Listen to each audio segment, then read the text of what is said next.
मग रिसर्चरनी सांगितलं की $1 द्यायचा आणि त्याला पाडायचं पाण्यात, कोणीच येईना. मग रिसर्चरनी उलट केलं, एक शॉट मारायचा, आम्ही तुम्हाला $1 देणार, तरी कोणी येईना. कशामुळे? ऑक्सिटोसिन. हे रहस्य आहे ऑक्सिटोसिनचं. अजून एक रिसर्च झाला. एका कॅफेमध्ये, आपण कॉफी प्यायला जातो ना, कॅफेमध्ये असतात लोक सर्व करायला, कोणतरी असतं तिथं त्या काउंटरच्या मागं, आणि मग तिथूनच आपण ते कॉफी घेऊन येतो. तर तसं ती अरेंजमेंट होती. तर तिथं एक ॲक्ट्रेस होती, तिला त्यांनी रिसर्चर्सनी बोलवलं की बाई तू ये आमच्या या रिसर्चमध्ये, आम्हाला मदत कर. हे ठीक आहे. मग ती पहिल्यांदा जेव्हा आली तेव्हा तिला सांगितलं की तुझा पहिला जो रोल आहे तो आहे की तू लोकांशी अजिबात चांगलं बोलायचं नाही, एकदम कुचकटासारखं बोलायचं. म्हणजे ठीक आहे, काय हरकत नाही. पहिला माणूस आला, त्याने सांगितलं बाबा कॉफी पाहिजे, तिने लक्षच दिलं नाही, फोनवरतीच बोलत होती.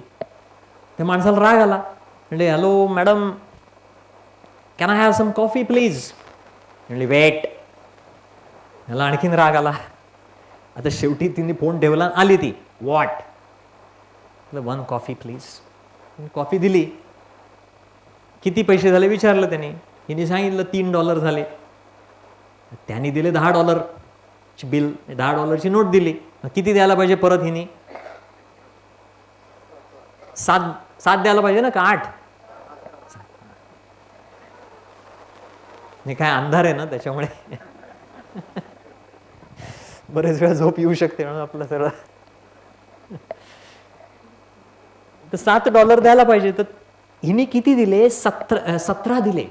असं समजून की त्याने $20 नोट दिली आहे, आणि हे मुद्दामून दिलं. ही रिसर्चर्सनी केलेली अरेंजमेंट होती ती.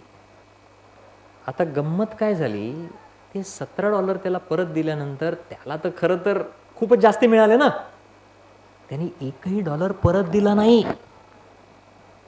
आणि हे 15 लोकांमध्ये 14 लोकांनी पैसे काढून घेतले तिच्याकडनं, एकानेही परत दिले नाहीत. आता बघा, रिसर्चरनी हे बदलला, सेटअप बदलला, आणि त्यांनी त्या ॲक्ट्रेसला सांगितलं की आता तू प्रेमाने लोकांशी बोल. तिने बोलायला सुरुवात केली, जास्ती पैसे दिले. 15 पैकी 14 लोकांनी तिला पैसे परत दिले. आपल्या बाबतीत होतं ना, जरा खडूस कोणी दिसलं की त्याला शिकवतो, जरा अद्दल घडवतो त्याला. पण एखादा जर का प्रेमाने बोलणारा सापडला तर आपल्यामध्ये देखील ऑक्सिटोसिन निर्माण होतं, आणि त्यामुळे आपण चांगलं वागतो. हे त्या ऑक्सिटोसिनचं रहस्य आहे. आणि म्हणून आपल्या सगळ्या शास्त्रामध्ये ऑक्सिटोसिनला फार महत्व आहे. आपल्या सगळ्या भारतीय परंपरांमध्ये जे संत होते सगळे, फार हिमालयापासून ते दक्षिणेपर्यंत, पंजाब पासून ते आसामपर्यंत सगळे जे संत झाले, त्यांनी हाच संदेश दिला की ह्याच्यातनंच ऑक्सिटोसिन मिळणार आहे, आणि त्या ऑक्सिटोसिनमुळेच आपला स्ट्रेस कमी होणार आहे आणि आनंद निर्माण होणार आहे. पुढची स्लाइड. आता त्यानंतर अजून एक केमिकल आहे बरं का आपल्या शरीरात, ज्याला सिरोटोनिन असं म्हणतात.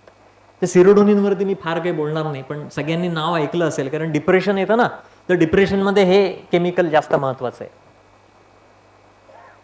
ज्यांना डिप्रेशन येतं त्यांच्यात हे कमी होतं, आणि हे जर का वाढलं तर डिप्रेशन जातं. आपण डॉक्टरकडे जातो, डॉक्टर गोळी देतो अँटी डिप्रेसंट. ती अँटी डिप्रेसंट गोळी करते काय, तर सिरोटोनिन वाढवते. आता हे सिरोटोनिन कशाने मिळतं? योगाभ्यासाने मिळतं सिरोटोनिन, किंवा जीवनाला आपण एखादी दिशा दिली तरीही सिरोटोनिन मिळतं. एक मोठे रिसर्च झाले अमेरिकेत आणि कॅनडामध्ये आणि ऑस्ट्रेलियामध्ये. ते रिसर्च असे झाले, रिटायर होतात ना, सगळ्यांना रिटायर व्हायचंय ना, पैसे मिळवायचे आधी, मग रिटायर व्हायचंय.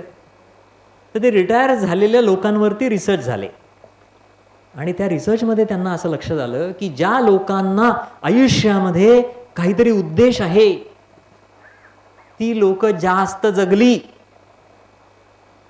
जे लोक असं म्हणतायत की आता आमच्या आयुष्यात काही फार उद्देश नाही, आम्ही रिलॅक्स होणार, त्या लोकांचं आयुष्य कमी झालं. बघा, आश्चर्य आहे की फक्त मानसिकतेतनं ही केमिकल्स कशी निर्माण होतात ब्रेनमध्ये आणि त्यातनं आनंद कसा निर्माण होतो. मग तो उद्देश कसा पण असू देत. आता लायन्सचा उद्देश आहे की काही नाही, आम्ही रुग्णांना मदत करणार, हा पर्पज झाला. हा पर्पज जोपर्यंत लायन्सचे लोक ठेवणार आहेत तोपर्यंत त्यांना सेरोटोनिन मिळणार आहे. पर्पज गेला, सेरोटोनिन कमी झालं. आता योगविद्येत आमचं काम चालू आहे सगळीकडे. पर्पज काय? लोकांना मदत करायची. जे त्या उद्देशाने काम करतायत त्या सगळ्यांना हे सेरोटोनिन मिळणार. आता पैशाने सेरोटोनिन मिळत नाही बरं का. तुम्ही म्हणाल काही नाही, आम्ही जाऊ बाजारात त्या गोळ्या घेऊ, त्या गोळ्यांनी सेरोटोनिन मिळेल. रिसर्च सांगतो तुम्हाला, तुम्ही जर का बाहेरून गोळी घेतली सेरोटोनिनची तर आपला मेंदू 6 महिन्यानंतर सेरोटोनिन तयार करणं कमी करतो. फार मोठी अडचण आहे. ड्रग्ज जे आपण घेतो, ज्याला सायको ऍक्टिव्ह ड्रग्ज म्हणतात किंवा ज्याला anti anxiety drugs, anti depression drugs, बरेच वेळा अँटी स्ट्रेस म्हणून अँटी डिप्रेशन्स पण दिली जातात. याचे तोटे पण आहेत, हे पण समजून घ्यायचंय. आपल्याला वाटतंय काय नाही, आमच्याकडे भरपूर पैसे आहेत, आम्ही काय मोठी कुठली तरी गोळी घेऊन येऊ, त्याचा काही उपयोग होत नाही. ही सगळी संशोधनं मी रोज वाचतोय. माझ्या लक्षात आलं की हे काही खरं नाही. जे खरं आहे ते योगिक जीवन पद्धती. तर हे सेरोटोनिन सुद्धा त्यातनंच आपल्याला मिळतं. योगाच्या अभ्यासातनं मिळतं, पर्पज ठेवल्याने मिळतं, व्यायाम केल्याने मिळतं. असो, अजून पुढचं एक केमिकल पुढे जाऊया. संपत आला. आता याच्यानंतर हे शेवटचे 2 केमिकल्स आहेत, ते थोडक्यात आहेत, थोडक्यात मी सांगणार आहे आपल्याला, आणि मग आपण प्रश्नोत्तरांकडे जाऊयात. उमेशजी, चालतील ना प्रश्नोत्तर?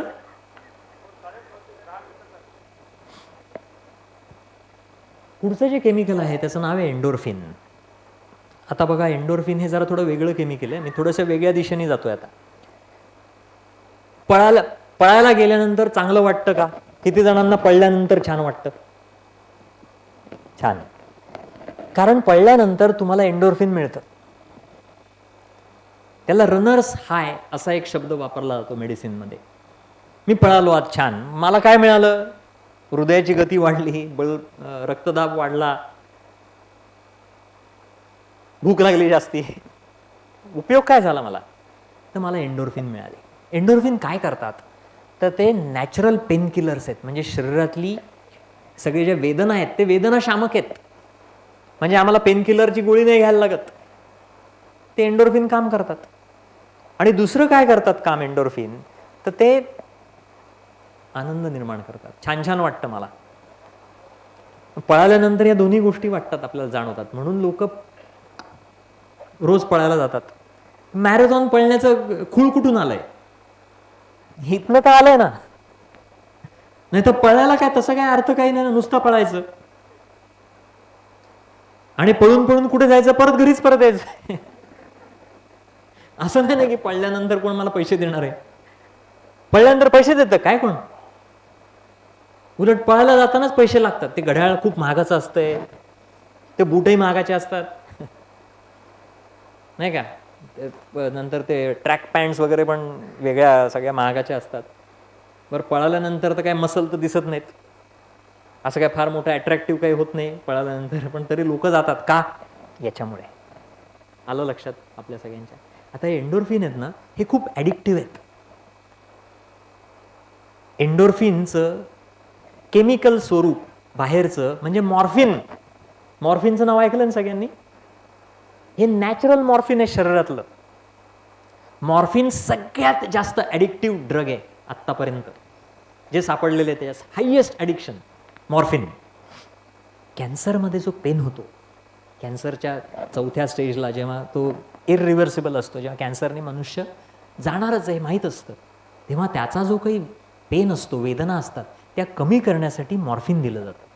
इतकं ते मॉर्फिन ताकदवान आहे. पण हे नॅचरली मिळू शकतं आपल्याला. आणि ते कशातनं मिळतं? योगाभ्यासातनं मिळतं, पळण्यातनं पण मिळतं, पण योगाभ्यासातनं देखील ते मिळतं. त्याच्यानंतर शेवटचं जे केमिकल आहे ते आहे गाबा. जरा नाव जरा लांब आहे, गॅमा ॲम्युनो ब्युटरिक ॲसिड. ते फारच जरा भयानक नाव आहे, जेव्हा नाव विसरून जा तुम्ही, गाबा लक्षात ठेवा. ते गाबाचं काय महत्व आहे? अँझायटी असते का सगळ्यांना? चिंता काळजी असते का? असते ना. इंस्टाग्रामवरती फोटो अपलोड केल्यानंतर पहिल्या अर्ध्या तासामध्ये 2च लाईक आले, वाढली नाही का अँझायटी? सांगा. फेसबुकवरती फोटो अपलोड केले, कोणीही कॉमेंट केलेली नाही, मी एवढा वाईट दिसायला लागलो की काय? चिंता. ही जी चिंता आहे त्याचं हे केमिकल आहे गाबा. हे जर का कमी झालं तर चिंता वाढते, किंवा तुम्ही चिंतेचे विषय समोर आणले तर हे कमी होतं. तर प्रश्न आहे वाढवायचा कसा? गोळ्या आहेत ना बाहेर, त्या गोळ्या खाल्ल्या की 6 महिन्यानंतर मेंदू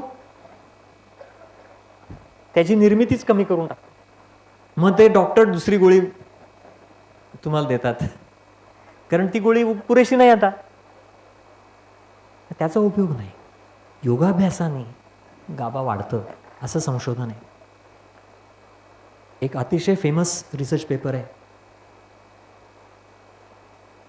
45 मिनिटाच्या योगाभ्यासामध्ये गाबा सिग्निफिकंटली वाढतं, असा रिसर्च पेपर आहे. फक्त 45 मिनिटं. मी तुम्हाला 1.5 तासाचा अभ्यास सांगतच नाहीये, मी पहिले 30 मिनिटाचा सांगत होतो डोपामाइनशी संबंधित, आता गाबाशी संबंधित 45 मिनिटाचा सांगतोय. मग तुम्ही जर का सगळं ओव्हरऑल धरलं तर 45 मिनिटाच्या योगाभ्यासामध्ये तुम्हाला काय काय मिळतंय ते पहा. डोपामाइन, ऑक्सिटोसिन, सिरोटोनिन, एंडोर्फिन आणि गाबा, 5 केमिकल्स मिळत आहेत. त्याच्यात होतंय काय? स्ट्रेस कमी होतोय. स्ट्रेस कमी करणारीच 3 केमिकल्स आहेत. थोडं तुमच्याकडे लक्ष कमी राहत आहे माझं, तेवढं समजून घ्या जरा. आणि याचे साईड इफेक्ट्स नाहीत ना काही. योगाला साईड इफेक्ट कुठे आहेत? गोळ्या घ्यायला गेलो तर साईड इफेक्ट्स तर नक्की आहेत, काहीतरी तर परिणाम होतातच. लोक म्हणतात काही नाही, असं नाही. पॅरासिटामॉल जर का तुम्ही जास्त घेतली तर लिव्हर डॅमेज होते, असे रिसर्चेस आहेत. 1-2 नाही, अनेक रिसर्चेस आहेत.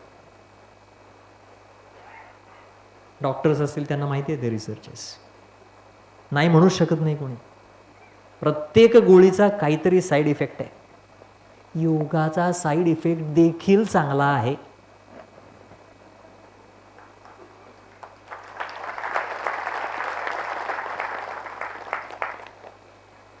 टाळ्या नका वाजवू. दुर्दैवाची गोष्ट आहे जे आता मी सांगणार आहे ते. 2019 मध्ये अमेरिकन गव्हर्नमेंटनी दर काही वर्षांनी एक सर्वे करतात.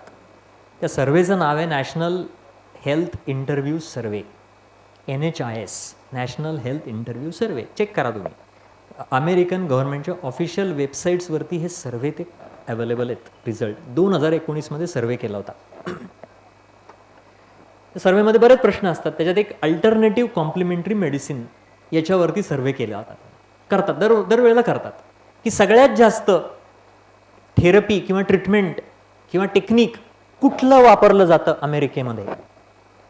मॉडर्न मेडिसिन बाजूला ठेवा, मॉडर्न मेडिसिनचं नाही, पण मॉडर्न मेडिसिन सोडलं तर बाकीचं कुठलं वापरलं जातं? 15% लोकांनी सांगितलं ते योग अभ्यास करतात. त्यांच्या त्रासांना उपाय म्हणून. आज आमच्या भारतामधनं जो योग बाहेर गेलेला आहे, आमच्या सगळ्यांच्या पूर्वजांचा तो योग आहे. भारतामधल्या सगळ्या संतांनीही योग शिकवलाय. आमच्या सगळ्यांचा योग येतो. आमच्या देशामध्ये 0.1% पण नाहीये. आम्ही फक्त 21 जूनच्या दिवशी योग दिवस साजरा करतो. तोही का तर फोटो काढायचा असतो तेव्हा. मग तो टी शर्ट, योगा डेचा, सूर्यनमस्कार करतानाचा फोटो, पण खरं तर शवासनातलाच काढायला पाहिजे. आणि भारताच्या बाहेर 15% प्रमाण आहे.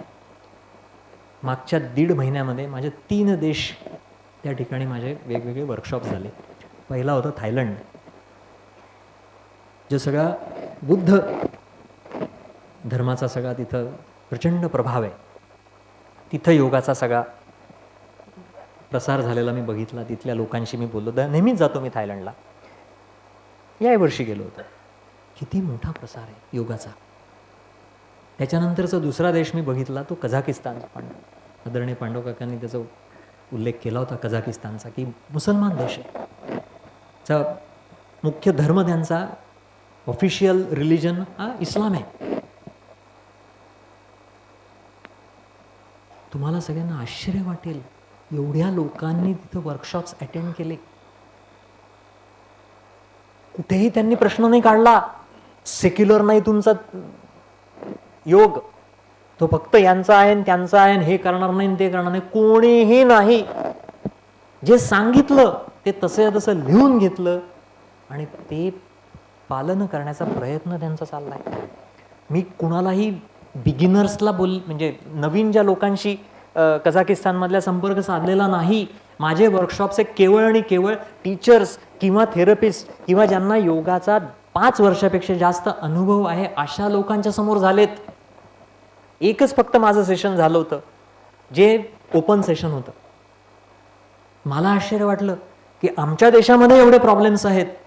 योगाला स्वीकारण्यासाठी, योगाच्या अभ्यासासाठी लोकांना वेळ काढायला त्रास होतोय, आणि या देशातली लोक योगाला एवढी प्रायोरिटी देत आहेत.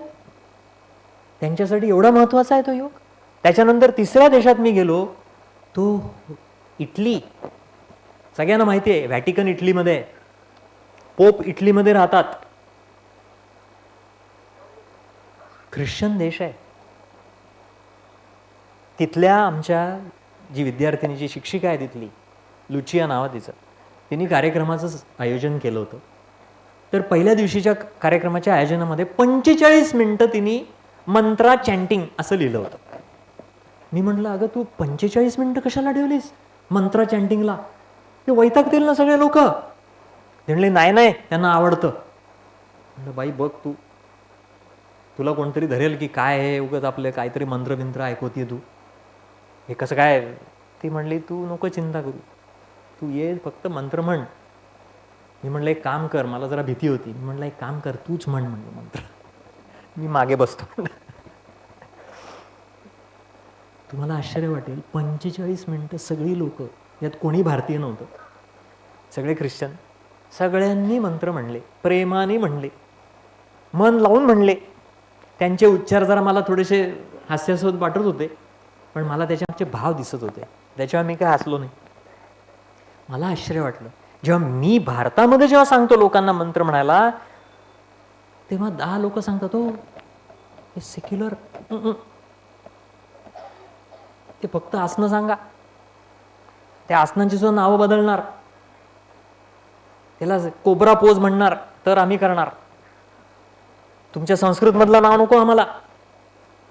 ही परिस्थिती आपल्या देशातली आहे. मला दिसलेली परिस्थिती मी तुमच्यासमोर ठेवली आहे. मी काही त्याचा निर्णय घेत नाहीये काय योग्य आहे काय अयोग्य आहे. त्यामुळे योगाचा प्रसार हा भारताबाहेर जास्त झालेला आहे, मला दिसायला लागलंय. 36,000 लोकसंख्येचं एक छोटं गाव इटलीतलं, 80 ते 100 लोक तिथं 7 दिवस येत होती त्या वर्कशॉपला. आमच्या शहरांमध्ये 100 लोक जमायला मुश्किल होते. मला उमेशजींचं फार कौतुक वाटतंय की त्यांनी संभाजीनगर सारख्या ठिकाणी 700 लोकांचं सभागृह घेतलं पहिले. तेव्हा मी त्यांना कमीत कमी 7-8 वेळा फोन करून विचारलं, उमेशजी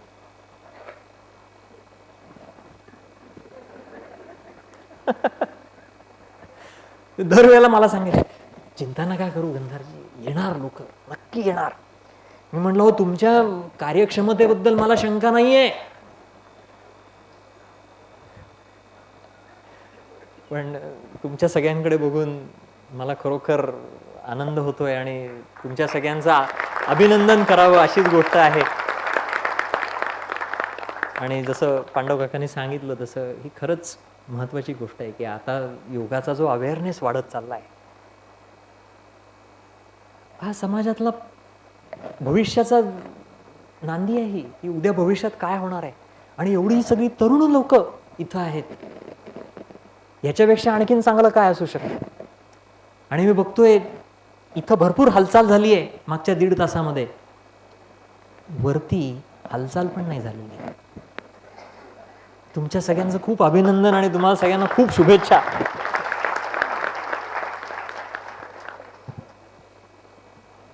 काय विषय खूप मोठा आहे, वेळेचीही मर्यादा आहे.